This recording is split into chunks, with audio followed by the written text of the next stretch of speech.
UN. This was a good and some, I guess, concerning news. But the good news is they're finding, and based on their studies, they're seeing a 4.8, almost $5 trillion future when it comes to AI. However, and as we've been chatting about on our show, that gap, there's a widening AI digital divide. There's a gap here, and so it may have some economic implications. So, Nick, I want to start with you. What are your thoughts on the global economic implications that this may have as the UN is pressing here?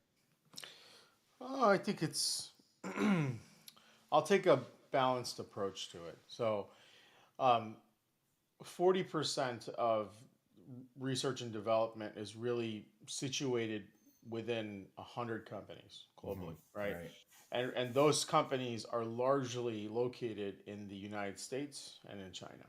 Um, It's the race. but going back to earlier points about how healthy and vibrant the open source community is, um, I don't think it takes more than a decent computer and a decent internet connection to gain access. Hmm. They're not putting it behind a paywall, right? So money's not a factor.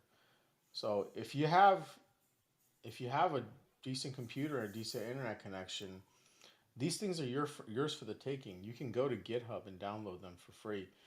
Now, I know that before you can do something like that, you got to know what you're doing. So education, I think, really it comes down to how to get educated.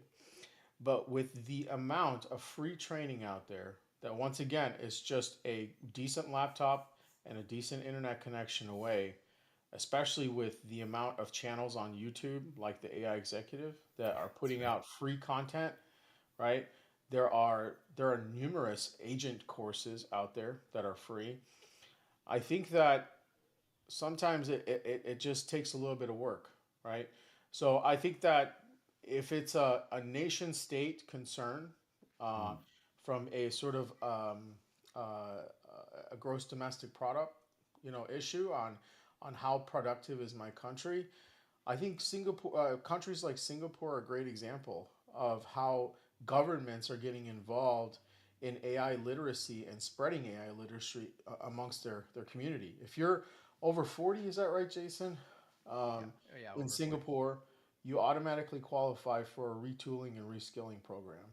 So I think that the problem exists, but I don't think it's hard to solve for.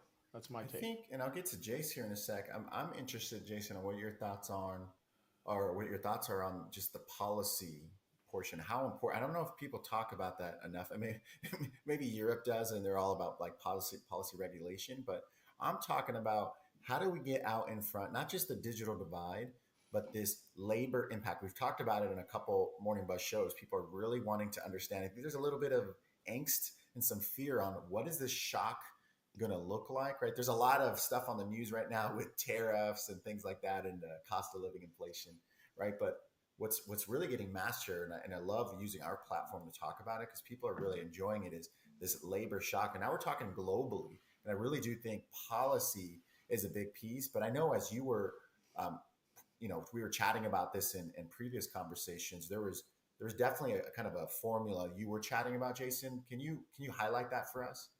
Yeah, well, so there's a few things there. So the first one is, $4.8 trillion. Yeah. Sometimes that doesn't really resonate. That's the GDP of Germany, Wow. is what they're anticipating the AI is going to consume. But I think, I'd like to go a little bit different from where Nick is. Of yes, the developed countries, it's very easy, because you do have easy access to laptops, you have easy access to internet. But what about some of these non-developed countries? Hmm. The northern African countries. I was talking to a guy. He's going out on missionary trips, and they know nothing about technology. Like he has to go all the way back to the internet being created because they don't even understand those types of things. Right. I think they can jump the shark on a few things and skip a few type of technology innovations to be able to level set themselves up. But I think there is becoming a divide of those that have and those that have not. Yeah. And I think AI has the ability to give you the skills to be able to do that. But you do have to have what Nick said is you need to have, a computer and you need to have internet and you can upskill yourself. But that's Hmm. not available in all countries across the world. And I think that's what the UN was really identifying in their article is, we've got to be able to start figuring out how to solve this globally if we're going to not just focus on the two central countries. Yeah.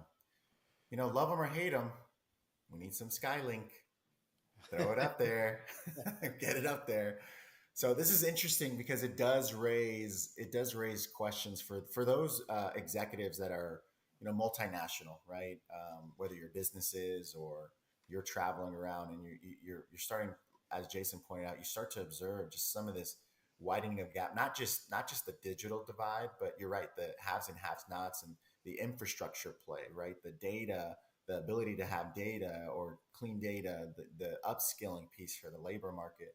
It's just so interesting. So as you're running your organizations and you're, you know, not just domestic but global, Offshoring and all that. yeah, same, yeah, right. Offshoring, like you need to understand the implications, the benefits, and some of the tension points that you'll have when you're leaning into introducing, integrating AI, and you really want to pay attention to. Jason, I love that you brought that up. Is the potential creation of inequality, but then to your point, AI can also be used to close that gap of inequality, right? So it's just something to think about. Your investment dollars. It's much bigger than just the workflows, productivity gains, right? Efficiency. You got to think about, especially as a global leader, you got to think about these implications that can be favorable and unfavorable too.